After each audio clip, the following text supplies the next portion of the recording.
Hey everybody, this is Todd, and welcome to the Copychat show. My name is Todd Jones of Copyflight, and at the Copychat show, we reside at the intersection of copywriting, content marketing, and digital marketing. So when I come on, it's going to be on one of those three topics, and I may very well have a guest on, like I do today, who is in one of those fields, can give us a little bit more expertise. And my guest today is a longtime copywriting friend, Sophia Dagnon. And she is just, we used to have these chats like we're doing right now. This was like old time sake right here for us.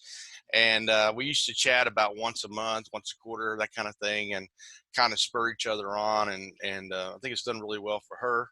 Not sure about me, but it has done really well for her. So, Sophia, would you like to tell the audience a little bit about who you are and what you do? Sure. Well, I think our chats it shows how valuable our chats were to me. So, and it was once a week that we talked, dude. I can't believe you were like, oh, just once a quarter, once a month. Well, we started out once a month, didn't we, or something like that? And that was once a week. Once a week, which is obviously very valuable. It got harder and harder to keep that up, so we started doing it farther and farther apart. But yeah, once a week. So it was a bright spot in my day. I know that. So. Oh. No, it was pretty awesome. Tell us a little bit about Sophia and what you do and who you work with and that kind of thing. Cool. So I'm a copywriter and I'm the co-founder of Unmask Market, which is basically the place that the SaaS marketers go to when they want to learn how to use email to grow their companies and careers. And I also work with two companies called Get Uplift and Copy Hackers, and I do copy for them, strangely enough. So I would say you're not a copywriter. I would say you're a conversion copywriter. I am a conversion copywriter. That is true. I think a lot of people, especially in the copywriting industry, don't make a difference between them because you think, oh, well, you're a copywriter. You're supposed to be a conversion copywriter. But outside of that field, I don't know that there's a little bit of a difference. And I'm not sure everybody understands that. And a conversion copywriter is solely focused on getting conversions for their client. Yes, which usually basically means that we're trying to help whoever we work with make more money. But conversions could mean anything else as well. But it's typically centered around like how can we use all the digital assets that you have to basically help you win more customers and bring in more paying customers. And it's not about being a wordsmith. No, it's a research-based process that also sounds good. Research and testing. That's the thing I've learned from Joanna. Been on so many of those Tuesday tutorials she's done, and several of the ones that Talia has done as well. And people tend to think about, well, and this is really in the website world. So we'll have some website developers listening as well. They tend to like do the website and hand it off to the client unless they're on a maintenance plan for their website. That's it. They hand it off. And so I think some people think of that as a copywriting, but I've learned over the years from people like Joanna and Talia and Joe Klecke and some of the others that there's a whole lot of testing that happens after the project's done to not really to tweak. I don't want Josh Garofalo slapping me through the video camera, but you are kind of tweaking. You're tweaking based on what you've already done to make more conversions. Is that accurate, or am I? Tweaking is one way to put it. Yeah, I don't think that's the appropriate word, but there's there's more than two, but there's basically two major types of optimization. So you put your copy out there, and the first thing is the copywriting is never actually finished. It's something that you're going to keep iterating, not tweaking on. So that kind of splits into two camps. In one, you're going to just, when you're first starting out, a lot of your optimization is going to be taking what you're learning. So basically seeing what your customers are clicking on, which emails that you send get opened, which ones get responded to, like good responses, bad responses, kind of what people are saying and doing based on your copy. And at this point, you're just optimizing by kind of rewriting based on what you're learning. But there's another kind of optimization where once you're performing, like your copy is doing well, that's when you do strategy optimization. So let's say like you have an onboarding sequence for your email list. And that's performing like pretty good. Your open rates are like in the 30s, 40%. You're getting good click-through. And so like you're happy. Like, look, we're doing good. So that's when you do strategy optimization. So you take all the research, which we'll probably talk about later, and you look into what your customers are doing and what they need to see from you. And that's when you use that data to create a new hypothesis that you create that sequence on. So that's kind of what we do as conversion. It sounds like science class to me. Yes, which is what makes it awesome. Yeah, and I knew you would love that. So optimization is a better word than tweaking, I think. That was the only thing I could think of. I knew that Josh didn't like that. He's probably gonna chastise me for that later. But optimization. So you take what you've already done and you optimize it. So Yes. and there's usually it's a lot different than your average copywriter who writes copy and then hands it off and never to touch it again. So I just wanted people to understand that because I think it's maybe not understood as quite as well. So I'm going to do something new on this one that I'm going to try to do with some of the guests. It's called I'm going to call it getting to know you, the lightning round. So it's made not to be drawn out necessarily, just to kind of get to know a little bit about the guests. So these will be kind of quick questions, hopefully quick answers. Okay. Well, you'll see. All right, you ready? All right, Yep. you're in the hot seat. Here we go. Cake, pie, or cookies? Wait, what? Cake, pie, or cookies? Pie. Favorite dessert? Pie. Pie, okay. Favorite TV show ever? Ooh, that's hard. See, that's not lighting. Right now? We've had discussions on this along the way, you and I. Oh, Deep Space Nine. Deep Space Nine. Okay, all right. Yes. Favorite holiday? Christmas, because it's snowy, except for in Texas. Well, unless you're, yeah. unless you're in the South in the United States. Favorite author? Tolkien. Tolkien. Okay. Okay. What would you sing at karaoke night? Any Disney song ever. Any Disney song ever. Yeah. Well, I'm thinking about Frozen, Let It Go, or whatever. Anyway. Actually, I'm more like 90s Disney. So like maybe Aladdin. Aladdin. Okay. If you had a warning label, what would yours say? Go away. Go away. Go away. Just beware, probably. Beware, firecracker present. Okay. Has a cat that murders you. Yes. Beware. Okay. Aside from necessities, what is one thing you could not go a day without? Coffee? What are we counting as necessities here? I would count it as a necessity, but maybe others wouldn't count it as a necessity. Aside from coffee, what could you not go without? Food. Yeah. You're just a very simple person, and that's good. I am. Coffee and food. This is kind of a weird one, so but you are in Houston, so would you rather ride a bike, ride a horse, or drive a car? Probably horse. A horse. The coolest. Okay, it would be way cooler. You could be a cowgirl. Yes. Okay, if you could live anywhere, where would it be? Antarctica. Where? Antarctica? You like the cold, do you? Yes, this is why I moved to Texas. Yeah, okay. I think this is the last one. What celebrity would you like to meet at Starbucks for a cup of coffee? Or anywhere, really. Do they have to be alive or dead? Well, I mean, I'd say do ever. They have to be dead. Ever. I'd say ever, yeah. Terry Pratchett. Who? Sir Terry Pratchett. Okay, all right. Not as familiar with him, so that's cool.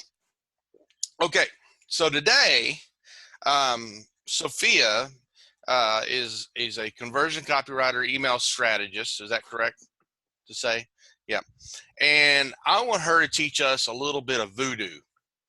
And maybe that's the wrong word to say, but when it comes to writing our content and our copy, I think people tend to be way too informative. So we're going to talk about some things you can do to be more persuasive, at least one thing. And so I wanted to talk to Sophia about that. Now, um, and I'm gonna put this in show notes, but there's the principles of persuasion. I think I've been saying for a while now that content, and I'm not even talking about copywriting like landing pages and emails. I'm talking about like your blog posts, whatever. But there's a blurring of lines between copywriting and content writing, because content writing has to be more persuasive now than maybe it was 10 years ago, when we were probably a little bit more matter of fact and informational. I think you have to go beyond the informational. Do you think that too, Sophie, or am I way off on that?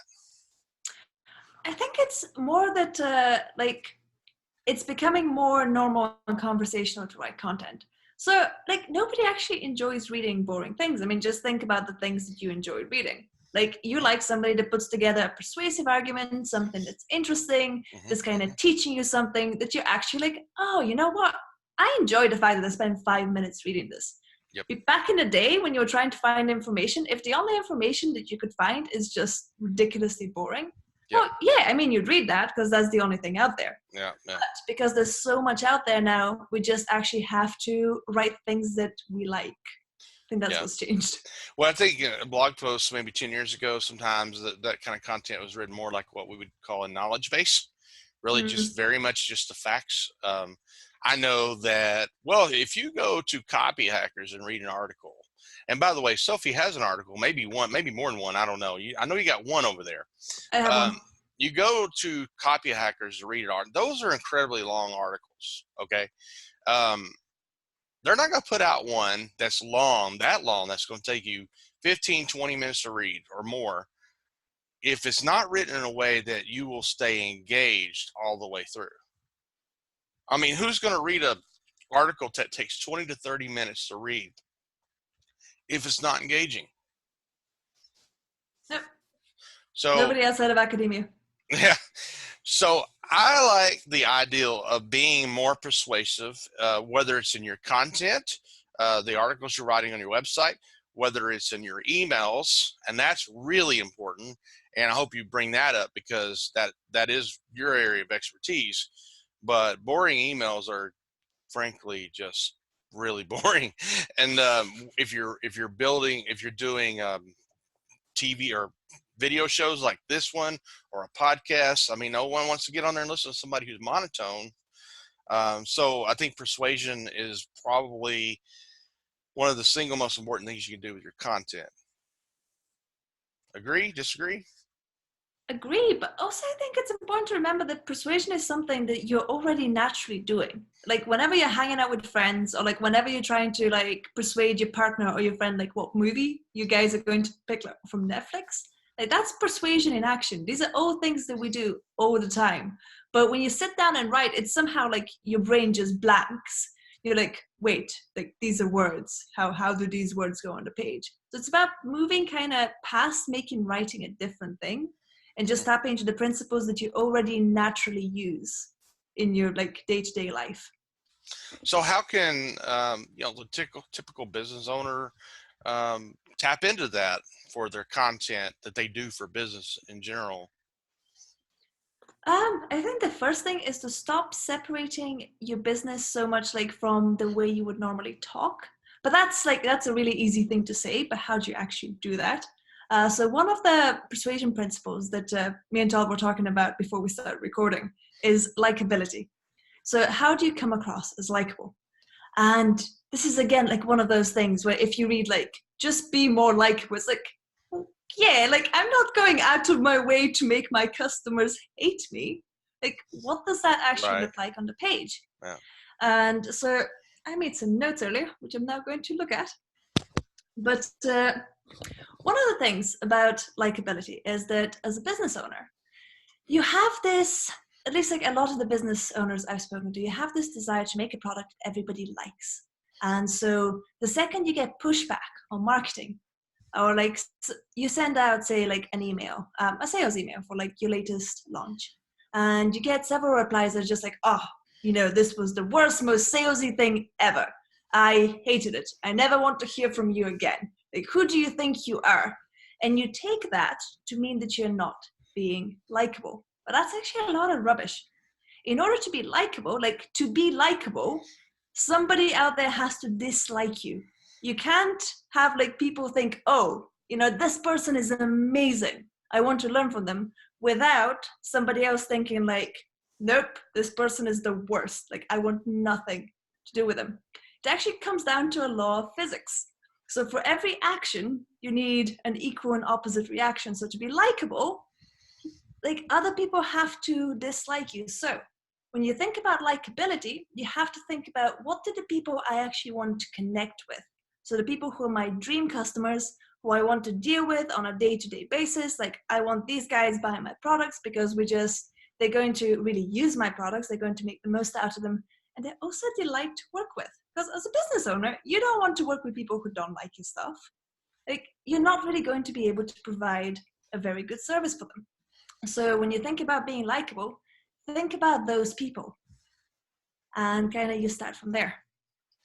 Yeah, and that brings up another point about, and that shouldn't be in this video, but about who those people are. How do you determine who those people are? Well, my friend Samantha, who's a marketing genius, she talks about, I think the first time I ever heard the ideal, not just the ideal client, but the perfect client. I forgot how she put it, but it was a person who aligns with you the most. And I'm afraid in business, sometimes we hear too much talk about, there is a target market. Your target market is that ideal client, that whatever. But we really put a lot of stock in niche, and really what we mean by niche is industry, and industry is only one part of the equation when it comes to generating who your target audience is. I think that's why I encourage a lot of people to look at psychographics, over demographics a lot. Anyway, I'm sorry, I kind of got off the tangent there. No, actually, that brings something about likability I've been thinking about. So you mentioned things like psychographics, and you mentioned niching down to industry. For me, it's also about niching down to philosophy. So what your business philosophy is. And so this is an example from my personal life. Back in I think it was July, I was like, dude, I need to start doing some form of exercise, because just working from my home office is not going to cut it. And so I joined a kickboxing studio.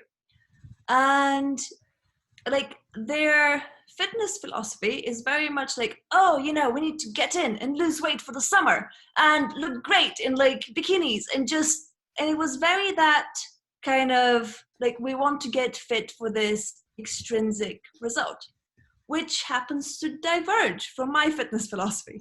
But what you were there for? To a lot of, I just like punching bags.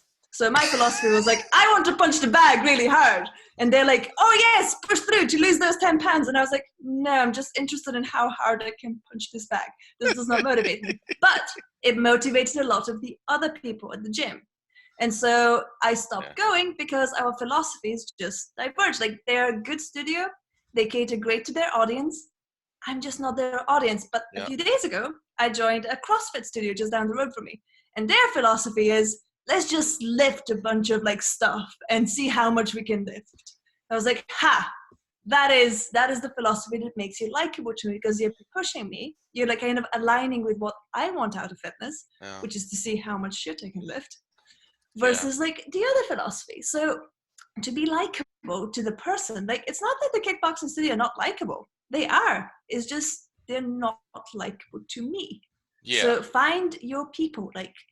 Who are you actually targeting? And don't go out and cop out and say, oh, everyone. You're not targeting everyone. Exactly. Nobody targets everyone. You have people that will just love your product. They will fit really well with what you've got going on. So figure out what your philosophy is. And one great way to do that is to talk to them. Talk to your best customers.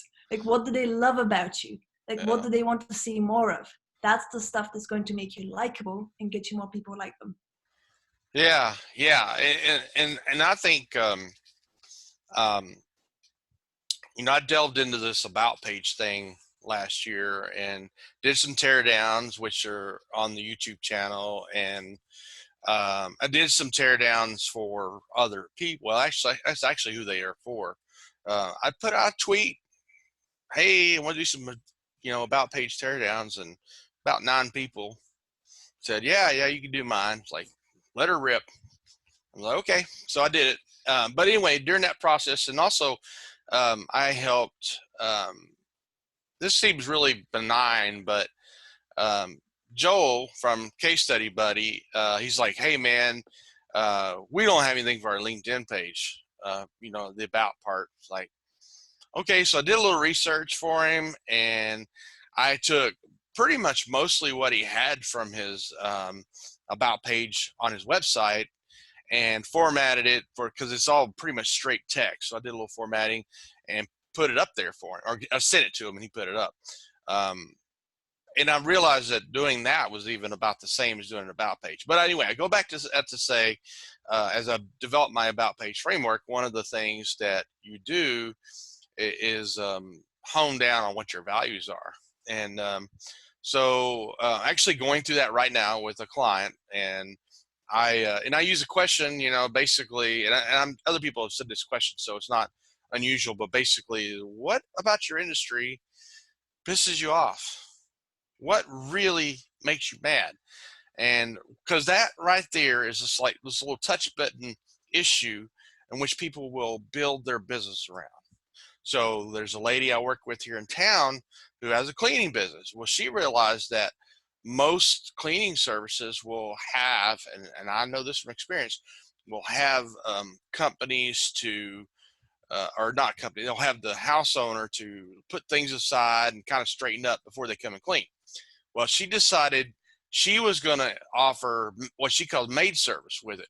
So not only do you get your house clean, but they also will make up your bed and all this kind of stuff. They're just like, don't worry about it, we'll take care of it.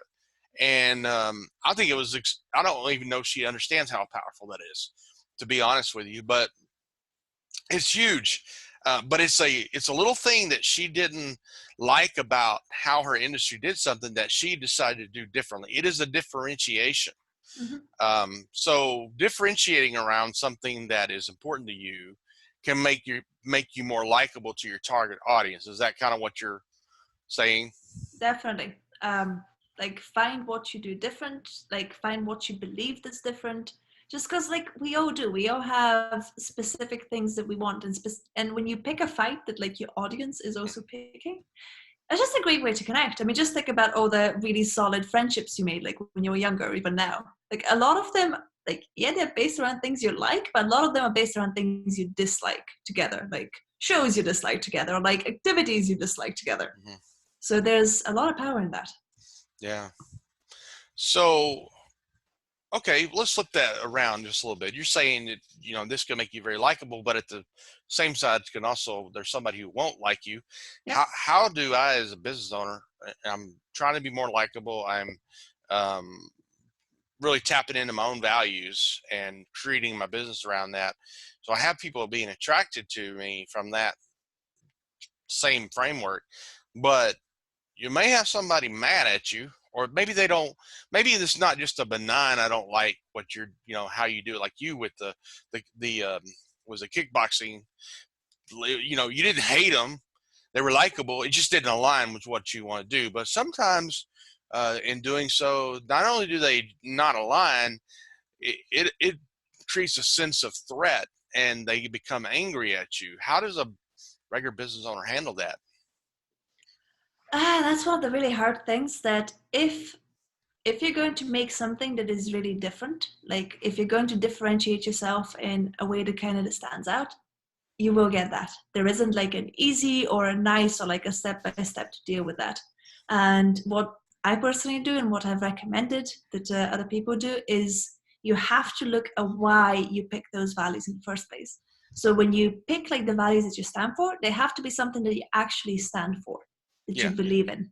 So then when you get that negative feedback, as long as you're being honest and ethical and truthful about what you do, and you're not exaggerating, or you're not basically doing any of the dodgy stuff that you wouldn't do anyway, then you just kind of have to take it on the chin. It's yeah, people will dislike your business, But is that worth it for the people that will really love your stuff and will keep buying your stuff and recommending your stuff?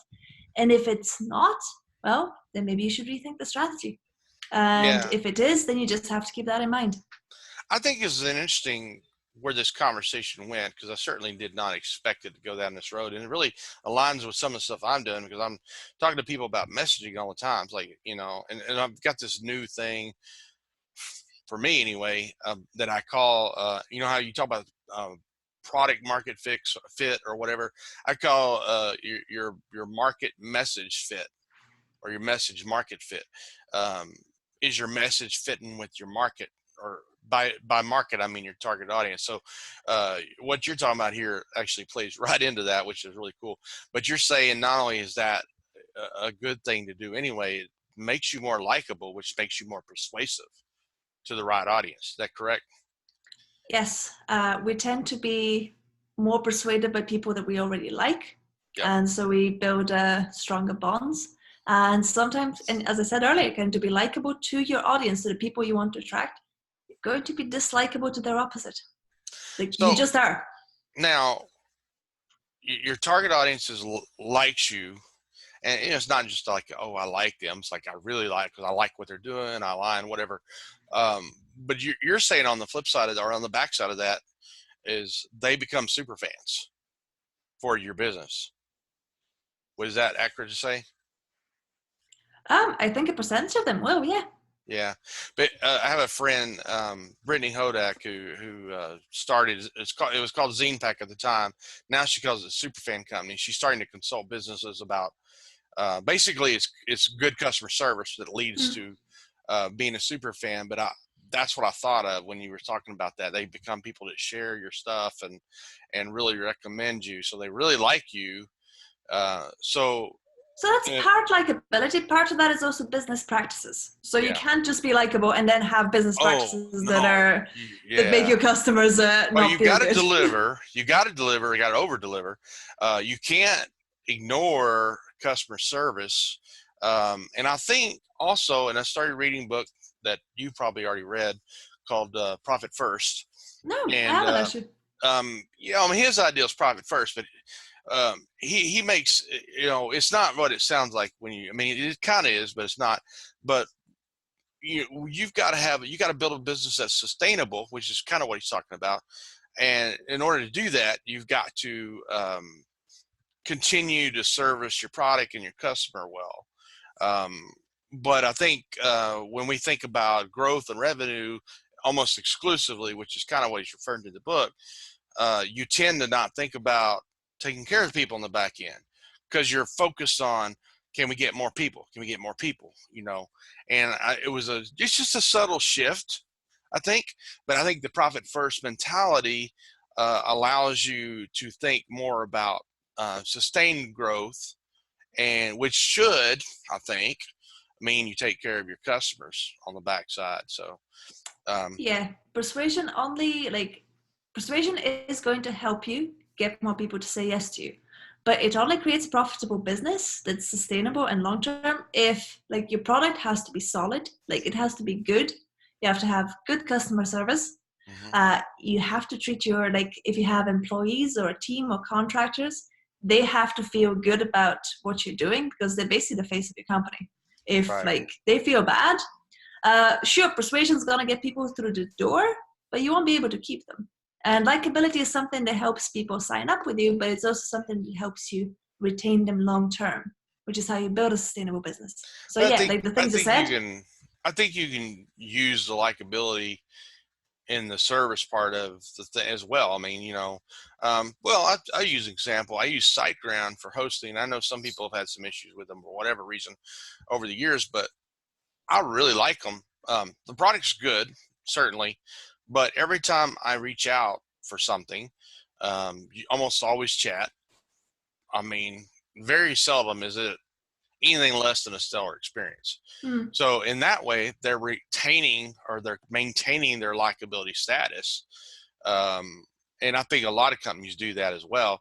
So it's not, I like what you're saying. So likability can get you in the door. You certainly got to deliver on the product and the service, but I think you can continue likability in the service. Oh, you definitely should. Like, Yeah. otherwise people will leave. Oh yeah. Yeah. Yeah, absolutely. So, okay, well, any other persuasion tips for us? I don't want us to like dig into another one because it almost feels like that it will be over time. So I'm just gonna wrap up on, like, do you think it's worth digging into how to find out what's likable, like quick research tips, or Yep. no?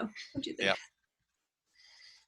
Okay, so quick way to find out, like, if you're thinking there, like, but how do I know what my best customers are? First thing, identify your best customers. So, like, who are my best customers?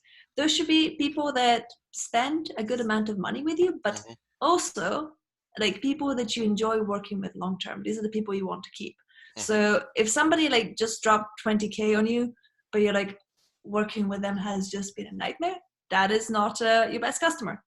If somebody's consistently dropping like 2K a month and they're delightful to work with, that is your best customer. So you make a list of those people.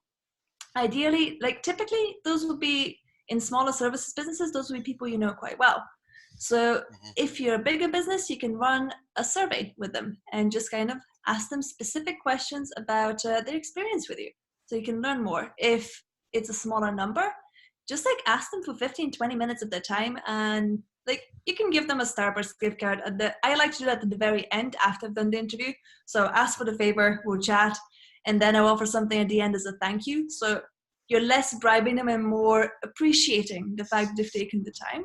But you know, Right. like Right. you can Google about like interviews online. There's a lot of really good resources, and I'm sure we can link to some. But yeah, talk to them about the experience with you, about like what they love. What would they say to their friends if they were to describe you? If they were down at the pub or the coffee shop, like Mm-hmm. how would they describe what you do and what they love about you in like a sentence or two? Why do they keep coming back to you over the competitors? And start basically kind of building like a Google Doc or a Notion doc or like whatever you work in of that information. And so that's going to show you what you need to do more of and what kind of things you need to touch on in order to be more likable in both your like marketing materials and also throughout your customer service experience. Don't stop being likable. That's what I'm going to end Yeah, on. don't stop being likable. No. That's good. That's a good line. Don't stop being likable. What are some questions you would recommend for a survey, either in person or using something like Google Forms or Typeform or whatever? See, I always find that really tough to answer because it really depends on what you're trying to find out. So Sure. what I can do, instead of just like listing off a bunch of contextless questions, I can give you a couple of links to a couple of really good articles on surveys that kind of walk you through basically what their hypotheses were, like Mm-hmm. what they were trying to find out, what questions they asked. And then you can use this as inspiration to kind of Create work your out own. on your own question. Oh, and one resource is, I'm looking behind me to find out what the title of the book is because I don't remember. The Coaching Habit. It's called The Coaching Habit. The And that coaching habit. has some really good kind of questions and interview techniques and things that can just help Oh. you build like your own questions on. But always start from like the information that you need to find out. Now we're talking about customer surveys and interviews and all that. Now you just created another a interview option for me. Now I want to get Hannah Yes. Samaji on there, and because that's her specialty. She's really good at that kind of stuff. So Do it. yeah, exactly. I was going to say, especially for the companies that are local, take them down, ask them for coffee at the coffee shop. And I'm just, you know how I am about coffee. I go to all the independent ones in town. So, I mean, it's easy to go to Starbucks. They have one on every corner. And if that's your go-to, then do that. But go like here, maybe go to Blue Cell Coffee, or whatever your favorite coffee shop is. You talked about getting a gift card, get a gift card for that coffee shop. So now last December, actually, Pam Moore, she was doing some interview survey and put out her email, and I said, yeah, I'll do it. And I got a $20 gift card to Amazon. Actually, she gave me 2 or 3 options, but I chose the gift card. That and a couple of gift cards for Christmas, and I had about $70 to spend. And I just Wow. got about 5 books, including the Robert Cialdini book, the Persuasion Principles. I just picked that one up. Profit First, and even Permission Marketing by Seth Godin. So I got about 5 books out of that. So I mean, not Nice. from the, but Pam gave me a gift card, and then I had some others, and so yeah, it was pretty cool. And all I did was what we're doing right now. She got me on the phone a couple years ago. Nabil Aziz did the same thing. He put out a message on one of the Facebook pages. I said, yeah, I'm in this field, or I've done this before, and he booked, and Nabil paid me for my time. He paid me for my time. So yeah, I mean, not everybody can do that, but surely you can buy somebody a. Like, I think you need to find something that works for your company. I'm a little reticent because if you're compensating somebody up front, it's going to affect their answers. Like, Oh they yeah, may not think it's going to affect their answers, but it just is. It's how the brain works. Like, you know, your but he did answers not will be tell me. affected. He did not tell me he was going to do that till Ah, after but it as a was thank over. you, yeah. Yeah, so yeah, I can see it, but no, let's just say if I met somebody at Blue Cell and to ask them these questions, and I buy their coffee, but before they ever come in, I say, can you give me a $10 gift card? And then when I'm done, you go, hey, I really appreciate you sitting down with me. Here's a gift card to Blue Cell. You know, Yeah, or a service. I mean, I've offered a quick like copy review because it's something I do for paid. So when I do like interviews where I feel that they're basically giving up quite, doing me a favor by taking the time, I've offered something like, hey, like if you send me like a landing page you wrote, I will do a quick review of it, show you what to optimize. a So little audit. Yeah. there's a part of your like a service that you offer as a thank you. It's just it's the principle that we didn't touch on, but it's the principle of reciprocity. We're Yeah. just building a It's another relationship principle. and you're Yeah. appreciating them. Yeah. Yeah. So like we just went on, we just talked about likability for a long time, and then you threw reciprocity in there, which I like too. So that's a good one. Now we know there's 7 of the principles of persuasion. We didn't go into all of them. But I added another one. So do you want to know my other principle of persuasion? What is your other principle This of will persuasion? be on video tape, so nobody else can take credit for it. Okay, sure Cialdini team, like watch this. Honestly, somebody else has probably done it, but mine is nostalgia. I am amazed at how any product or something that reminds us of a better time. In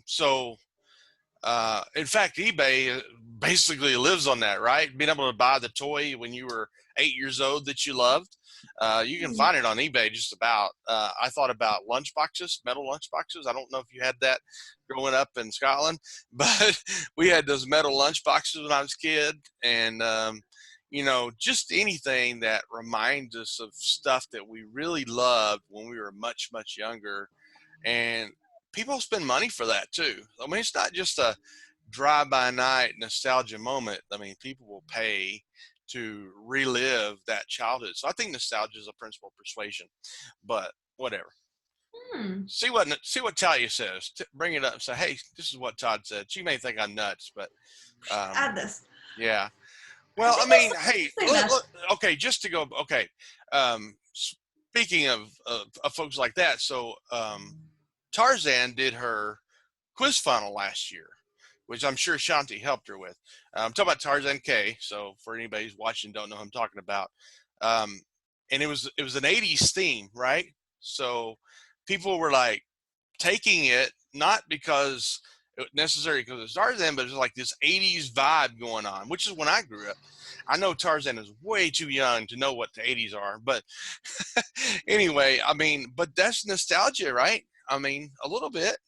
I mean, how many people took that to find out what their 80s thing was, you know? So did you take that quiz? I'm pretty sure I did. But so what was your 80s? I think I was a Kmart or something like that. Anyway, it had to, it was a funnel to get you into her, basically learning how to value yourself more, make, you know, charge more money kind of thing. And I was Kmart special or something like that, which tells you a little bit about me. But anyway, it's probably right. I have no idea what that means. Kmart was kind of a cheap end store for, it was like Walmart before Walmart, really. But Walmart lasted longer. So, but you know, and they used to have the blue light special, and when that blue light came on, everything, certain things were on. Anyway, it was just synonymous with cheap, basically, and or you know, viewing yourself as cheaper or whatever. So you raised your prices? yeah, right. Everything quadrupled after that. That was Anyway, your convincing face. but I am likable, so I think. Anyway, no, but I really think about that because, and I think a lot of those quiz funnels actually can tap into that. Not everything, but I think that's something. But sometimes you'll see websites with branding that's kind of retro. I mean, retro's a thing, so I can see how nostalgia, as I think about it, that's a pretty good persuasion principle. So. It taps into your shared experience. I think that's what makes it so powerful. You're basically creating a group of people who like the same thing. Yeah, yeah. Electric football games. You remember those things that vibrated? I mean, they still make them, I think. Yeah, she look at me like I'm weird, but that's okay. Sorry, 89. I missed most of the 80s. Yeah, yeah, yeah. Okay, now I know. Now I remember how old I am. Thank you. You don't look a day over 30. Thank you. Yeah, and my birthday was last Friday, by the way. Ah, happy birthday for last Friday.